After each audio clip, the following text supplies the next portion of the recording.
You want to know who Fred Krueger was? He was a filthy child murderer who killed at least 20 kids in the neighborhood. Kids we all knew. What did you do, Mother? A bunch of us parents tracked him down after they let him out.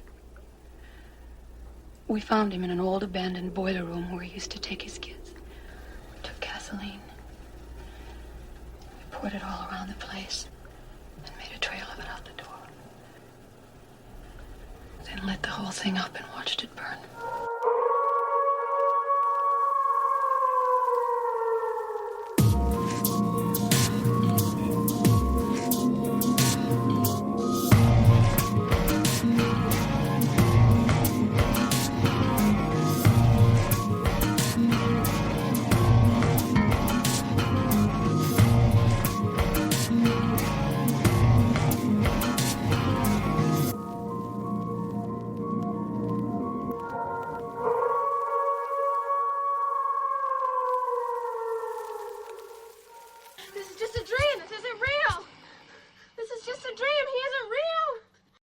Hello, and welcome to Comic Book Bears presents The Bear Cave of Terror. I'm your hairy, heavy homo and horror fan host, Steve Morey. Each week here in the Bear Cave, I invite a horror-loving guest who brings with them one of their favorite scary movies. It can be a classic, gory, trashy, obscure, well-known, or one still banned in Britain. In other words, a thrilling work of cinematic terror that we think that you might enjoy. In each episode, we'll dig into the flesh and bone of the film, highlighting our favorite scary moments, as well as stories and details from beyond the screen. All while on guest imparts their deep and possibly concerning love for this week's frightful vision unto you, our dear listener. And tonight we have back our good friend, Mike Lovins. Mike, welcome back. Hello, thank you. Excited to see you again. Likewise. Yay. One of these days, real quick, I need to find out what these movies are that are banned in Britain because I'm going to London in November. I want to make sure I don't take those with me and get in trouble. I don't know if they still have the full list of banned video nasties, but they're out there. Like, you can actually find the original lists. I don't know if they still enforce it, but sure. Man, that would be that'd be something embarrassing. Yeah, they kind of detained me at the airport because I had a copy of Martin or something. You know? How dare I have a VHS of Martin in my bag? Goodness gracious. Oh, yeah. So what movie are we going to be talking about tonight? Tonight, we are diving into the Wes Craven classic, A Nightmare on Elm Street. This, to me, is like really where horror took off. You know, we already had Jason, we already had Michael, but Freddy takes it to a whole nother level. The first time I saw this movie was, I must have been like 9 years old, maybe, and USA Up All Night had it, of course. USA Up All Night kind of introduced me to a lot of stuff that I probably shouldn't have been watching at that age. But they actually had the first Nightmare on Elm Street on, I think it was a Saturday night. And it was one of those things where watching it, you see how different it is compared to previous horror movies that, came out in the 70s and the 80s. And, when I was a little kid, I was watching, 1950s, 1960s or black and white monster and space movies. And this was, I think, the first one that I saw that I recognized as truly a modern horror movie. Like, this is Reagan era, U.S. mid-80s, like we're well into the 80s. Yeah. And then here this movie is redefining like monster movies, redefining sort of fantasy slashers.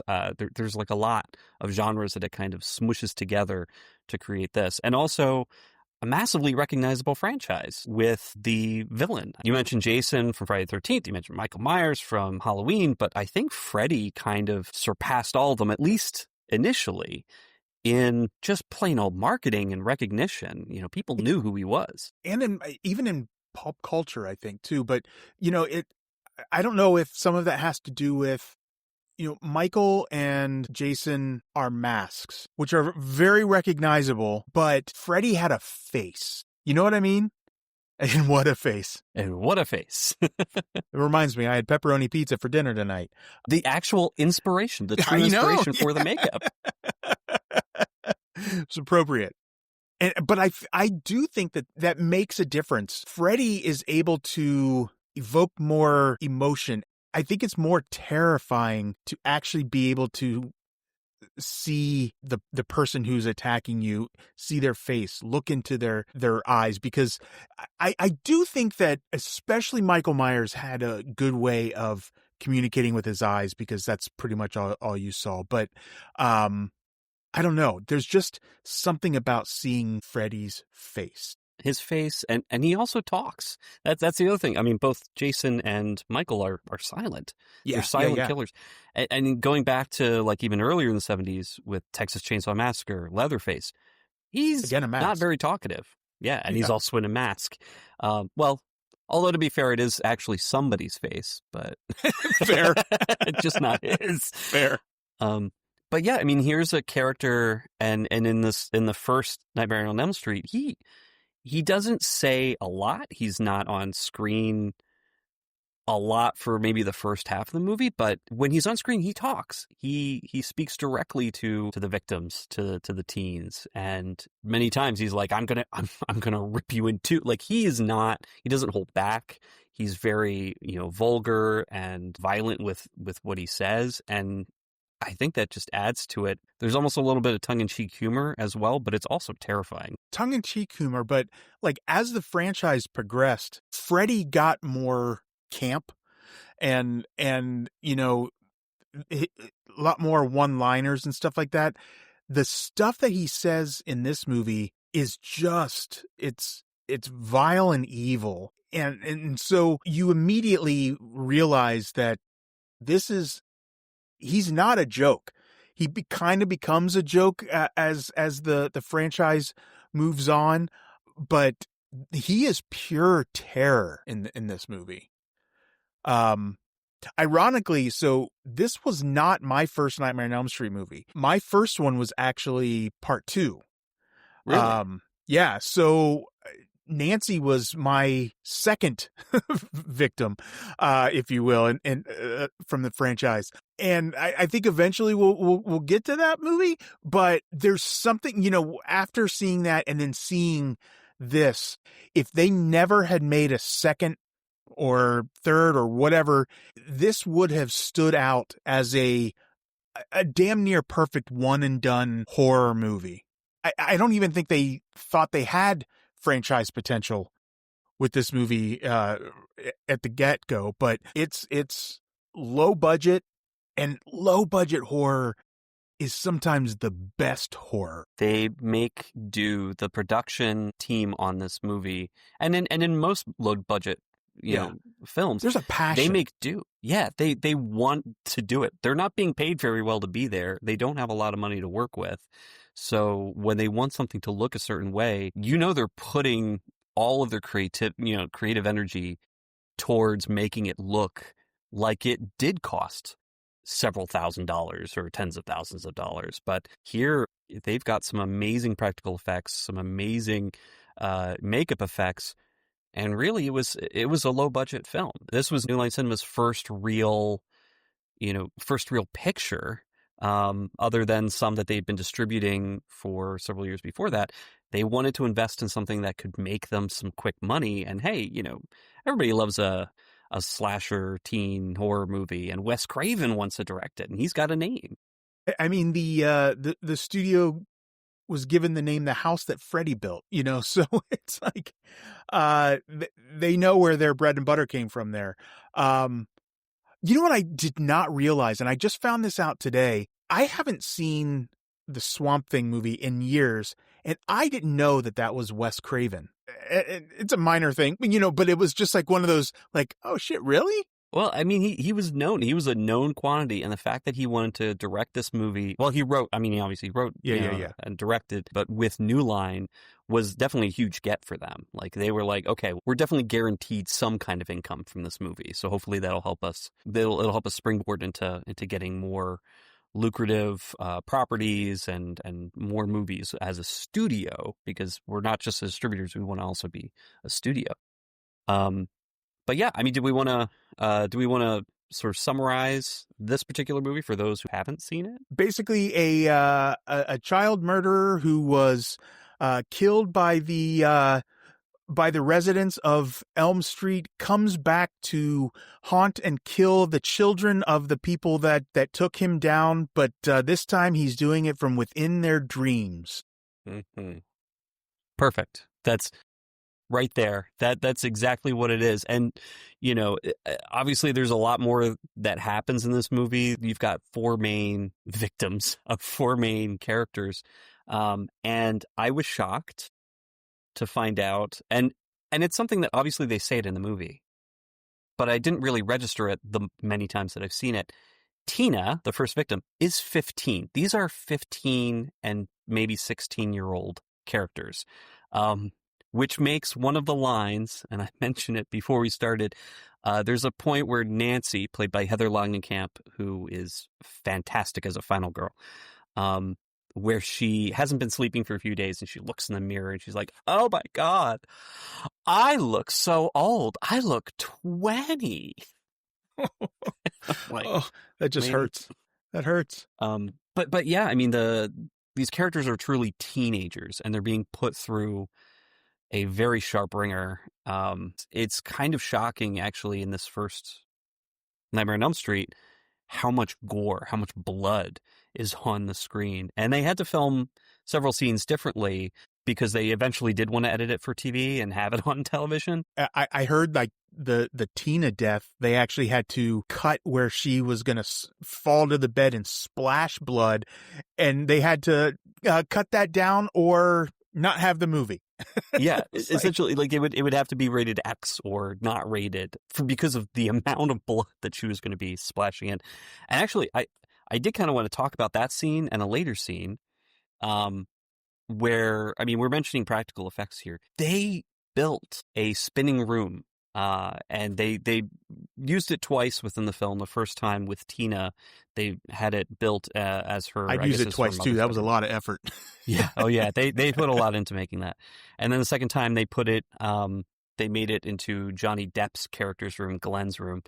But in using it, they were able to do some really crazy stuff. And with Tina's death, you know, there's a part where obviously, you know, she's being murdered by Freddy, but her boyfriend who's watching, and of course the viewer is watching, we don't see Freddy, but we see what is happening to her. And she's being lifted out of the bed, blood everywhere, she's being slashed up, and then she is thrown against the wall, pulled up the wall, pulled over the ceiling, and just sort of spun around on the ceiling and like being ripped apart, and then splat falls into the middle.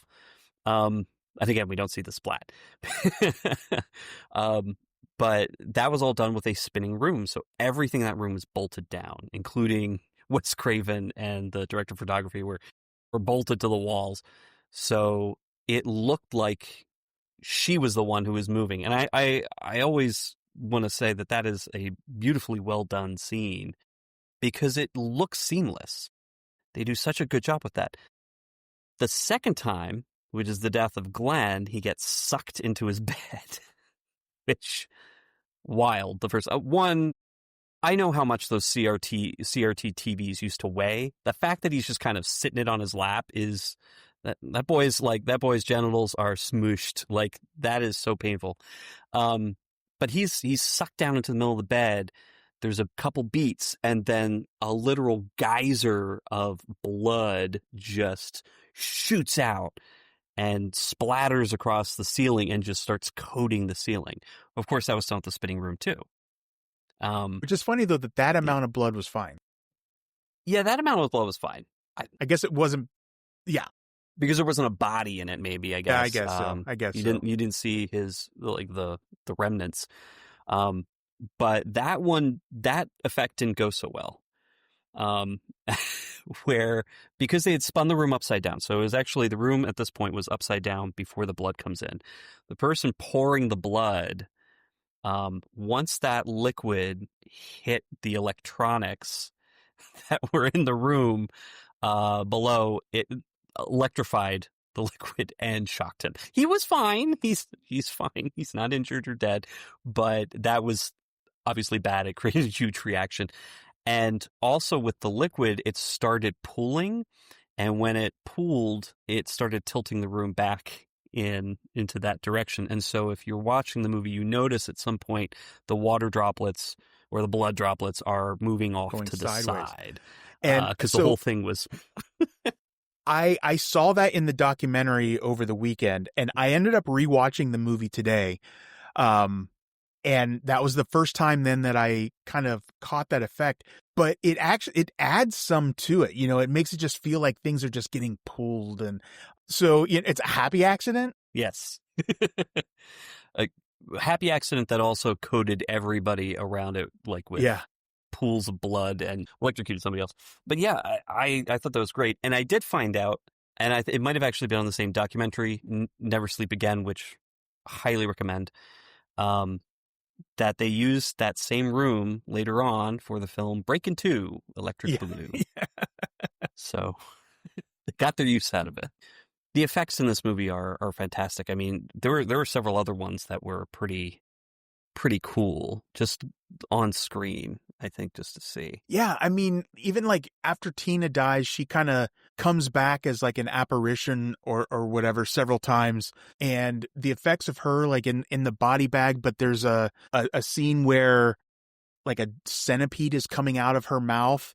Initially, they tried to have her push out a plastic centipede, but it wasn't working. So they ended up doing a clay sculpture of her face and having a real centipede come out of that. Which I had read then that after the thing fully came out of her mouth, they lost it for a few hours. Like it scampered away and they couldn't find it.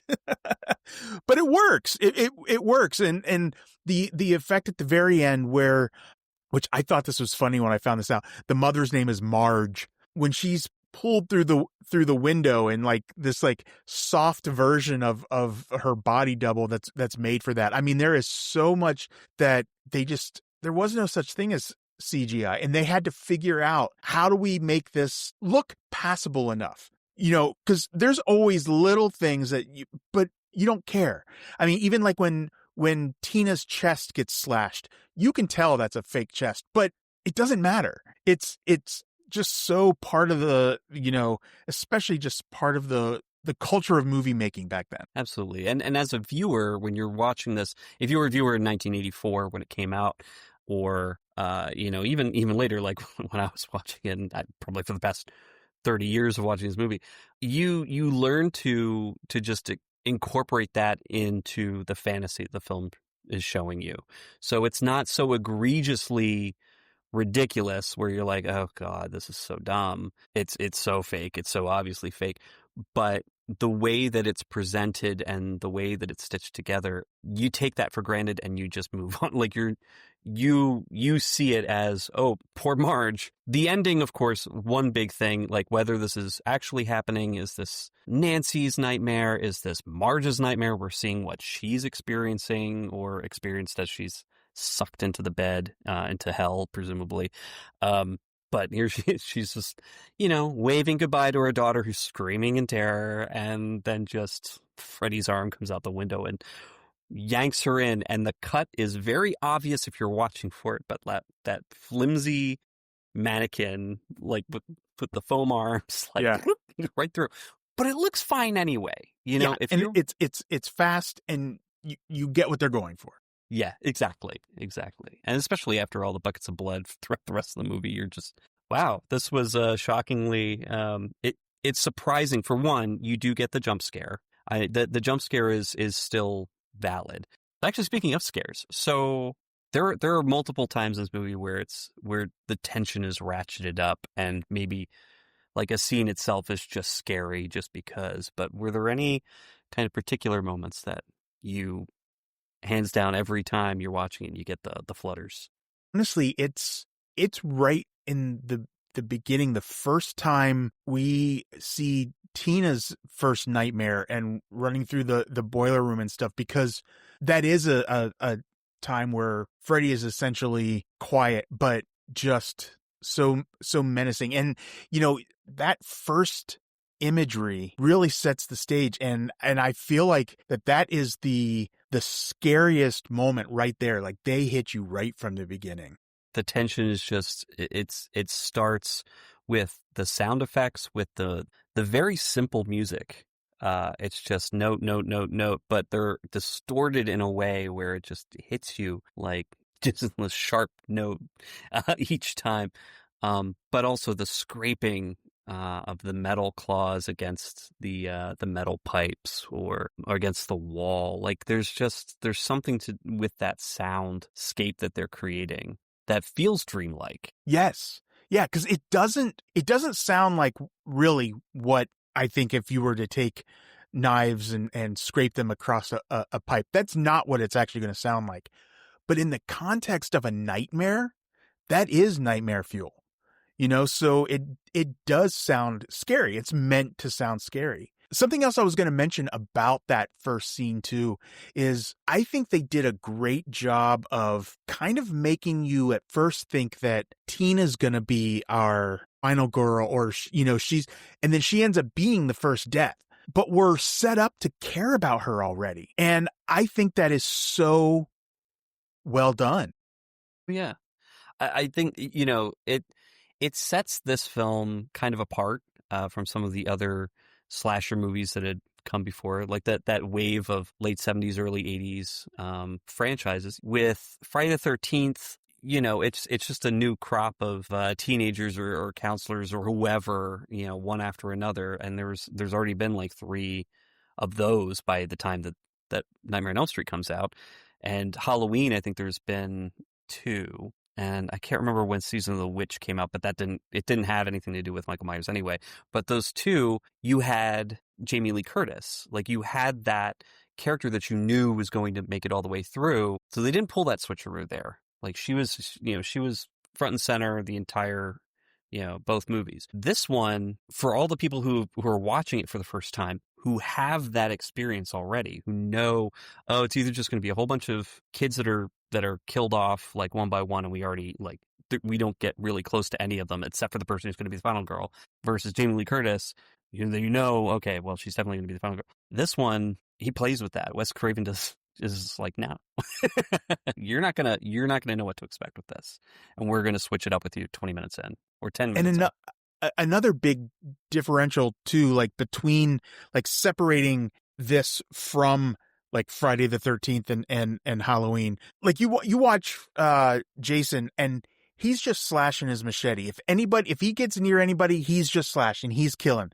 Kind of the same with Michael Myers, but Freddy, because he's haunting them in their dreams, he's so diabolical. He doesn't kill them right away on purpose.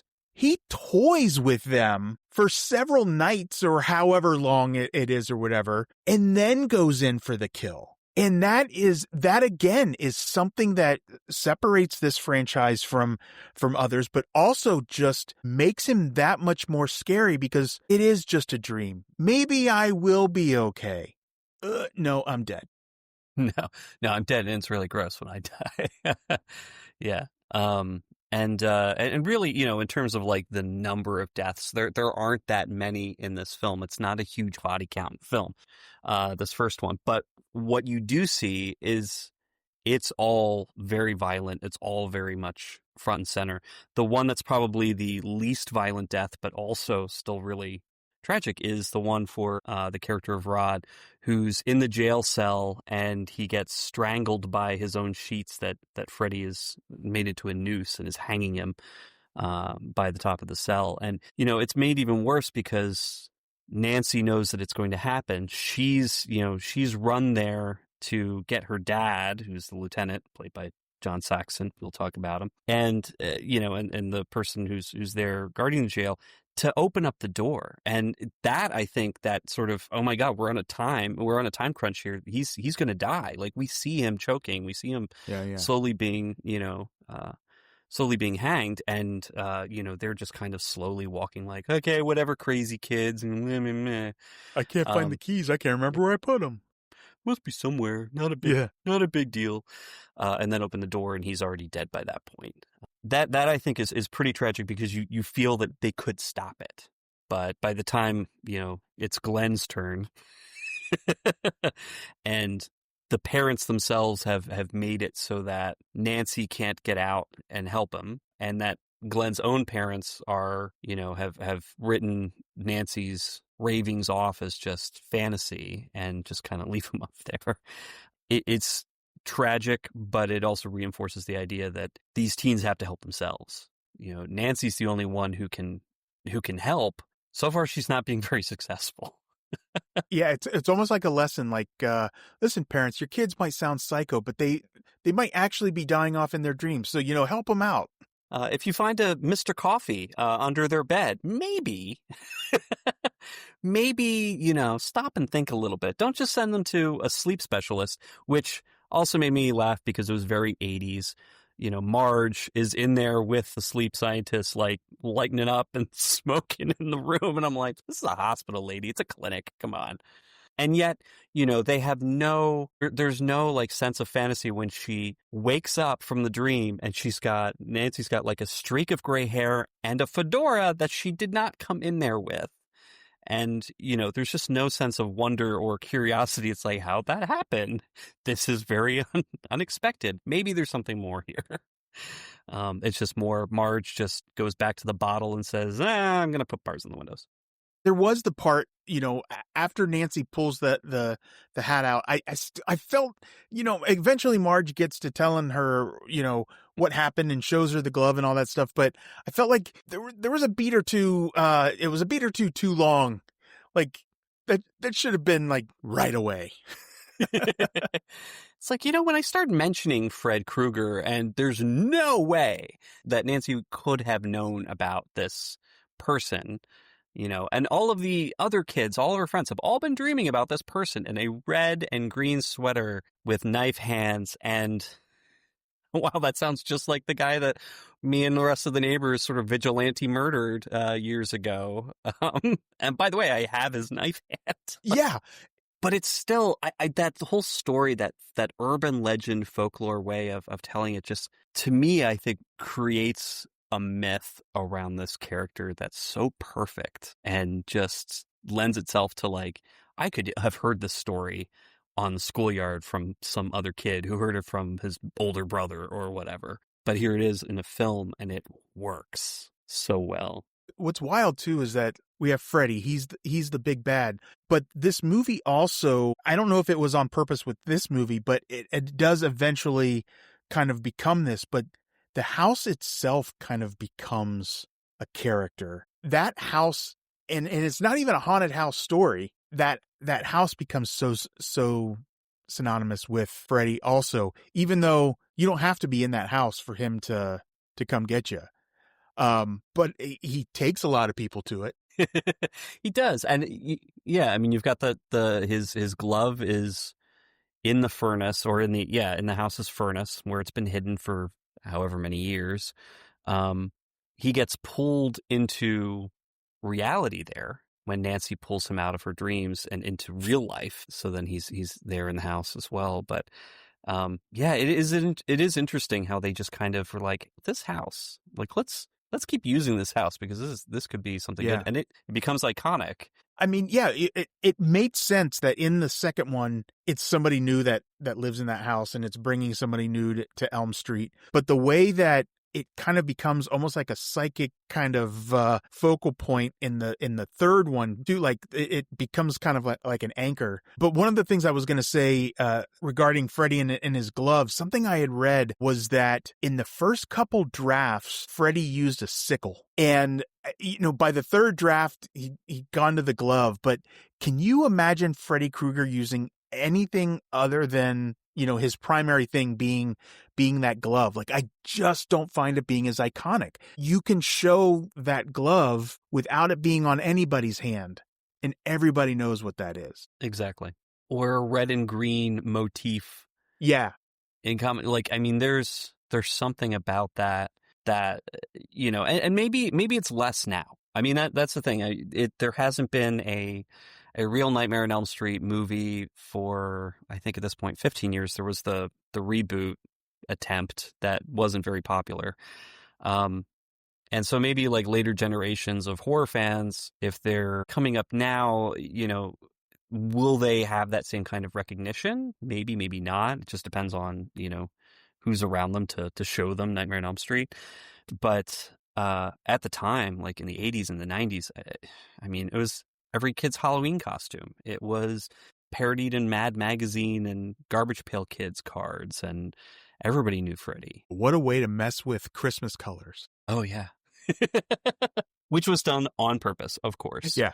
One of the things that they did was they marketed a lot to kids, and that was kind of Bob Shaye's push on that, to license everything that they could to just increase the recognition. And this was a huge hit when it came out, and it's no surprise that they immediately went into making a sequel. Also no surprise that Wes Craven was like, no thank you, for the sequel. But Never Sleep Again, the documentary, as well as In Search of Darkness, the first In Search of Darkness, which is, again, also great if you have 3 or 4 hours free to just watch it. They do have a section about the first Nightmare on Elm Street, just talking about the impact that it had on people at the time, because it came out right around Halloween in 1984, so around, like, I guess the next week was November, and just hit big and just had legs for it, selling out. It was just really Lines around the block to get in the theater.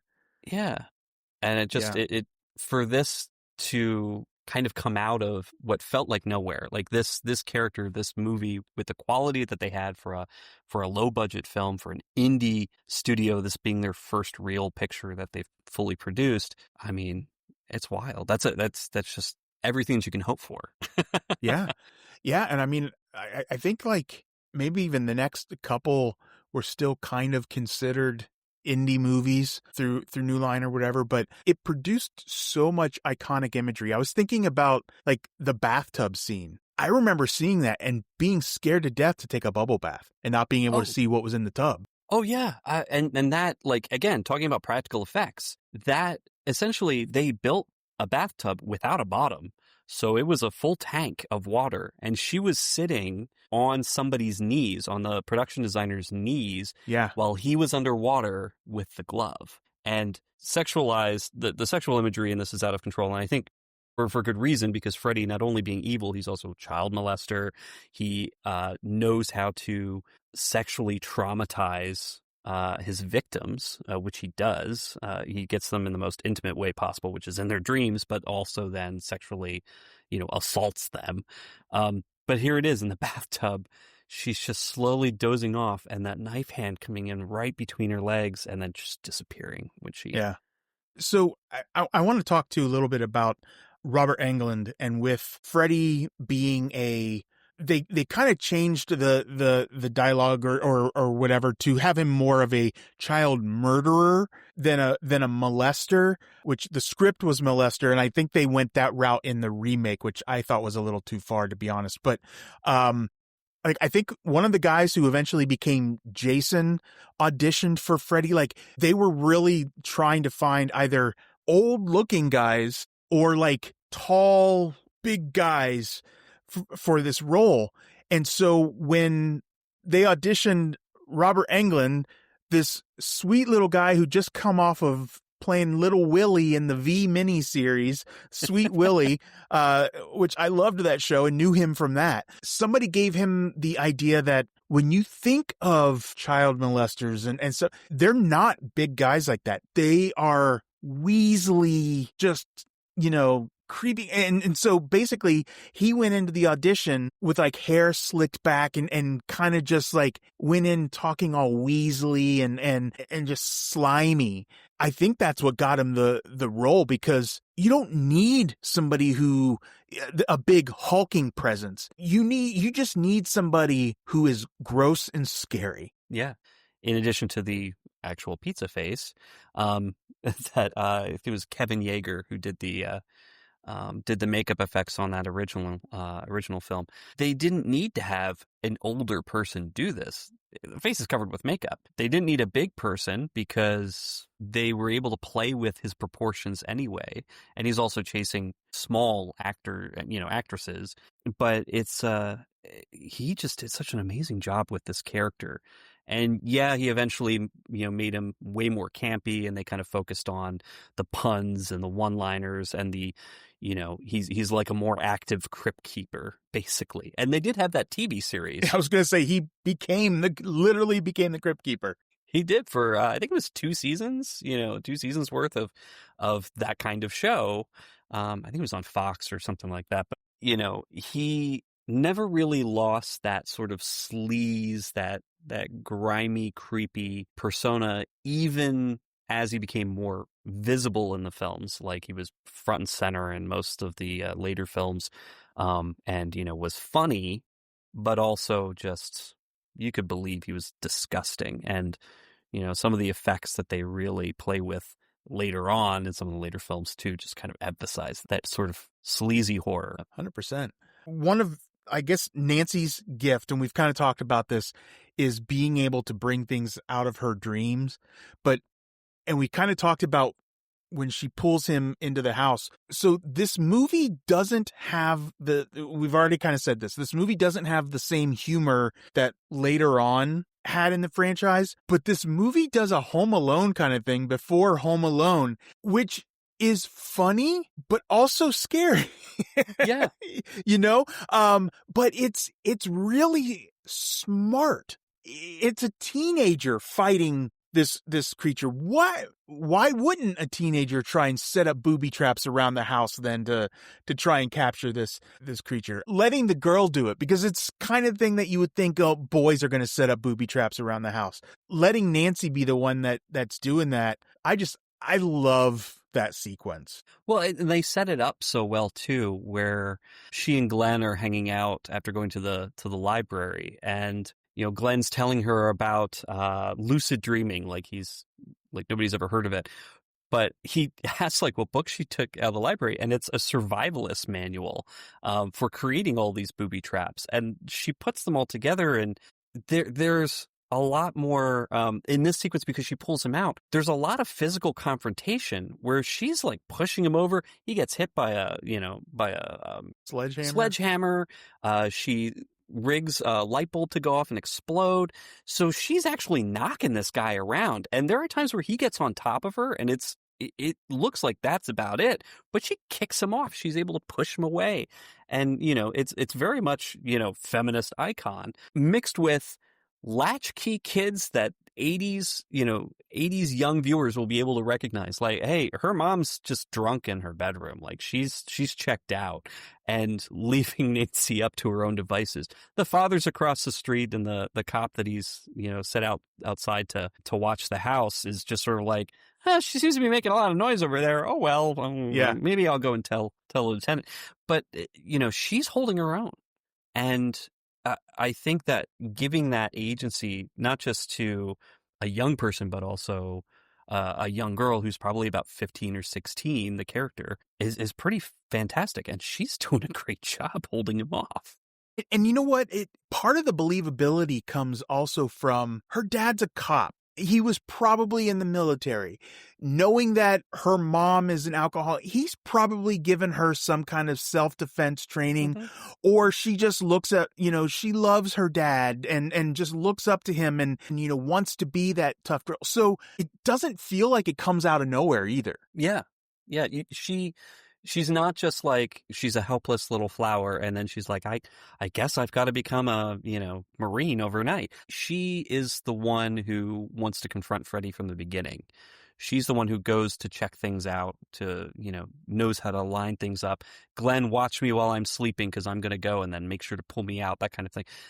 This is not a shrinking violet. This is not somebody who is setting herself up to be a victim. She's definitely setting herself up to be the one to solve the problem. Yeah. The interesting thing about this and her character, because see throughout the movie, she's taking stay awake pills. She's got literally, she has a Mr. Coffee hidden under her bed, which I thought is one of the funniest little sequences. But that actually was true. Wes Craven was inspired by a story out of I think it was Indonesia. There was a Laotian refugee family. The father was a doctor, and they had a teenage son, and the son had not been sleeping and had claimed to his parents that if he were to fall asleep, he would die. he had a premonition. He can't dream. He can't fall asleep, or he would die.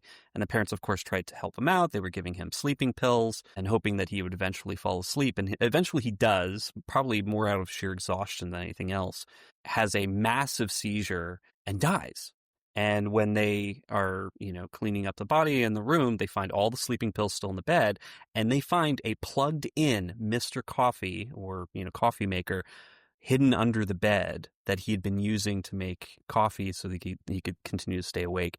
And Wes Craven loved that so much that he was like, this one will make a great movie, but also I've got to put that coffee maker in, because it's such a crazy visual, but it just shows you the lengths that she's going through to make herself stay awake so that she can figure out a way to stop him. It's kind of inspiring and also wild. And I love that obviously it's not based on a true story, but that Wes Craven was able to find information like that could be inspire a story like this, like especially back then. Like, how do you hear about that? Now it's like it's every other ad is some kind of weird story scrolling through Instagram, but back then, like, how do you hear about that stuff? It's so cool. And now it would be like a creepypasta, but back then it was probably in it could have even been National Enquirer, so it could have been just as fictional. That's true. But the fact that he had to seek out or was inspired by something he read is fun for something like this. And of course, it gave us such a great movie and great franchise. But I did want to mention really quickly, I have a bit of a crush. We've talked about Nancy's father, played by John Saxon. He, in this movie, he tends to be typecast in a lot of things. He's somebody's dad. He's a cop. He's whatever. Obviously, he started out in the 50s. I've been reading a lot about him. He started in the 50s as a teen heartthrob, where he was frequently shirtless on a beach somewhere. When he had made several movies, he ended up going off to Europe and worked with Mario Bava and fell in love with horror and thrillers and that kind of stuff. So when he came back, that's what he started working towards. He was working, in Westerns. He worked pretty much all over the place, but he really found a niche in these kinds of movies. He was in Enter the Dragon, for example. But that's right. Yeah.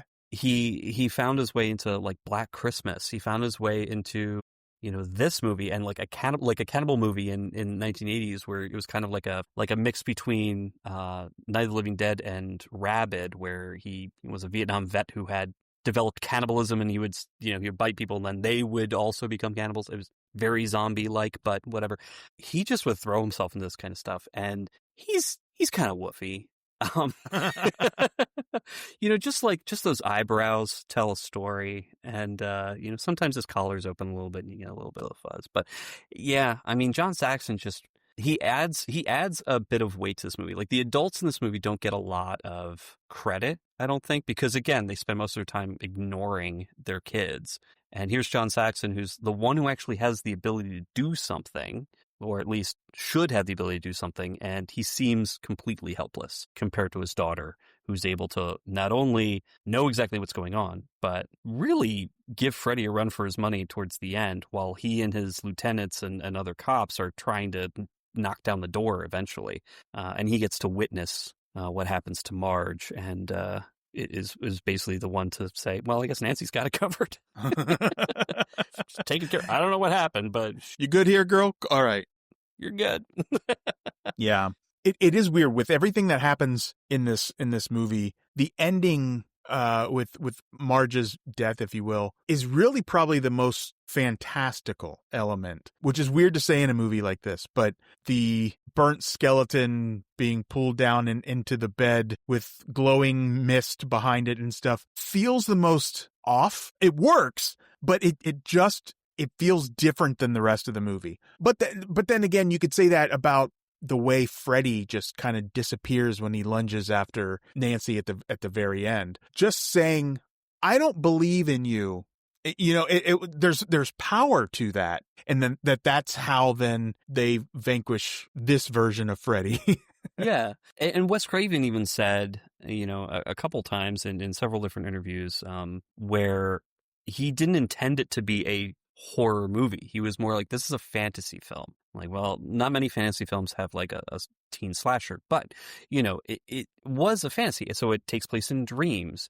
It's there's dream logic that happens. There's of course that fantasy ending where, using magic, essentially, just like the power of her will, she causes the villain to disappear into stardust. Like it's very much, kind of a fantasy in a way, but at the same time, it is very effective horror. And it's still, all these years later, I mean, it's coming up on 40 years. It has been 40 years since it came out. It still has an impact. It's still enjoyable to watch. It still has those scary moments and those, wow, that's cool. How'd they do that kind of effects? I mean, again, I just rewatched it today.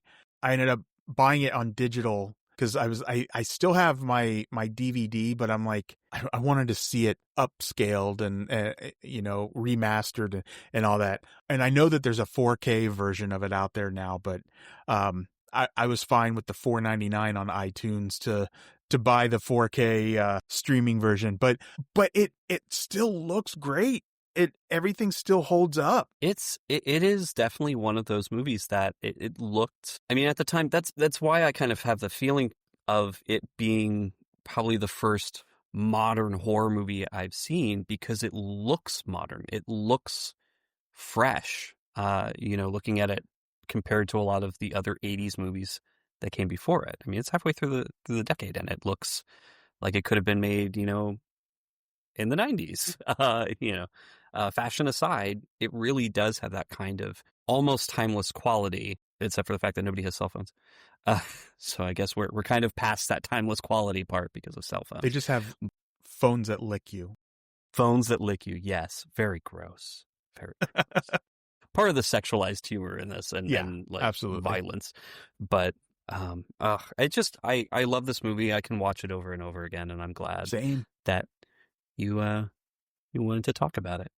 Yeah, absolutely. I mean, I'll kind of leave with this, just that I know they didn't anticipate or, foresee it becoming a franchise or whatever, but I loved that it was such an ambiguous ending that it could have set up a sequel.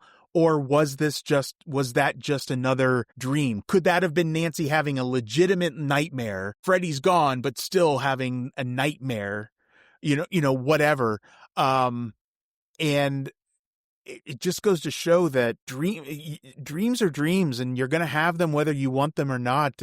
And that's where a villain like Freddy Krueger is so timeless even too, because you can kill him, but he's a dream. So maybe you've ended his control over you, but he's still going to find somebody else. Yeah, I 100%. It's as a villain, as a monster, it really is incredible. And I think this movie was such a great first entry, or it could have been a one and done, like you said before. It could have been a perfect standalone film. Let me ask you this. So did you see the remake? I did not. I was warned off of it. And maybe somebody out there maybe absolutely loves it, and I might end up watching it because of that. But, right now I haven't heard anything that pushed me to do it. I remember being excited about it when it came out, when it was coming out, knowing that it was coming out, and just being so disappointed after seeing it. Even as the franchise went on, they started to get into a little bit about talking about Freddy's backstory and all that stuff. And I felt like there was too much of it in the remake, the stuff that we didn't necessarily need to know. And I think, Robert Englund is much older now and all that stuff. So would you be open to them rebooting the franchise again with a new Nightmare on Elm Street, all new cast? Sorry, Jackie Earle Haley, but starting all over again. I think they could, but it would have to be. It really would come down to the writing, I think, on this one, because in an era where everybody is a dream expert, everybody's a psychiatrist, everybody has access to ChatGPT to tell, to ask them what their dreams mean, they would really have to be clever enough to write something that makes sense and would still be scary for today's audiences, and still be able to have a monster like that isn't a joke. And I think this is successful because yes, there's some funny moments, and yes, Freddy Krueger has that kind of that sardonic appeal, with some of the things that he says, but he's still a terrifying person.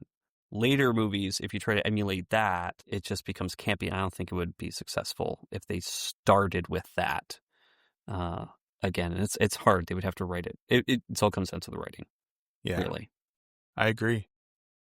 You've just listened to another episode of the Bear Cave of Terror. And if you haven't seen A Nightmare on Elm Street, or after listening to us are struck with an irresistible compulsion to watch it again, it's available to view or stream for free on HBO Max and Netflix, or you can purchase it on pretty much any digital platform. And Mike, if somebody would like to get in touch with you or find out more about the Real Gay Movie Show, what would they do to do that? Or how would they do that? We are on Instagram, Facebook, and Blue Sky, all at Real Gay Movie Show. Again, REEL. But also, if you go to realgaymovieshow.com, it just takes you to our links page where you can find where to listen to the show, and also where we are on social. Awesome. And you can also follow the Bear Cave of Terror on Blue Sky and Instagram at Bear Cave of Terror, or send an email to bearcaveofterror@gmail.com. A list of sources will be available in the show notes if you'd like to read more or watch more about 1984's A Nightmare on Elm Street. I've been your host, Steve Morey. Good night. And if you see a couple little girls in white jumping rope in slow motion in your yard, it's probably a good bet that you're about to become sushi. Good night.